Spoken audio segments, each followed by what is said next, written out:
I'm Frene Ginwala. My grandfather came to Southern Africa in about 1870. So both in what was then Lorenzo Marx and into South Africa. Because my father did not want us studying in Portuguese.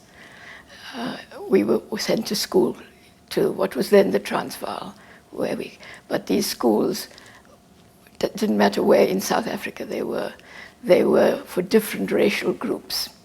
So I was in the school which was for the Indian community, because we were living around Johannesburg. And I studied here in primary school. And then my father insisted we get a proper education and a good one. So we went to India on a visit. It was the first visit I'd been on. And then this was during World War II, and ships were being torpedoed. So we then stayed in India for 4 years, till after the war.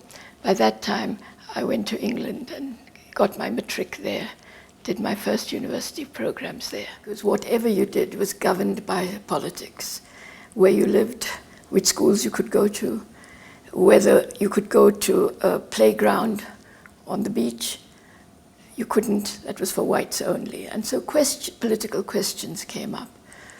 But later on, we became more actively political.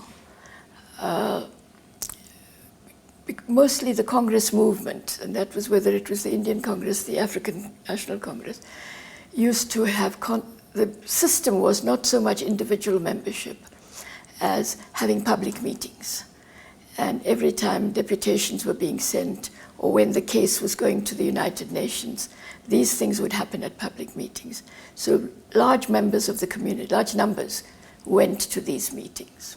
Why can't I go to that playground? Why do I have to travel all the way from Kempton Park, where we were living, to Johannesburg when there were so many schools there?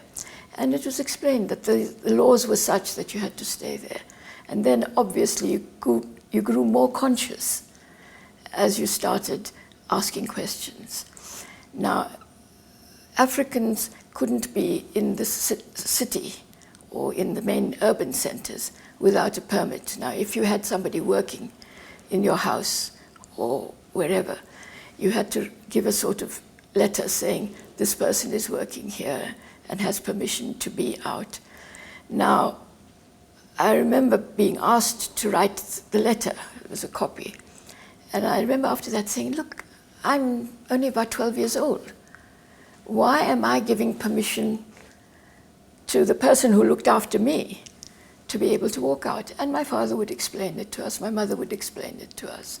So we were all, I'm sure this was happening in most houses. And you always asked why. And there was never a satisfactory expression.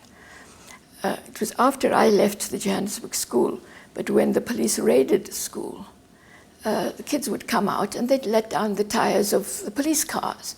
I mean, it was something they did automatically.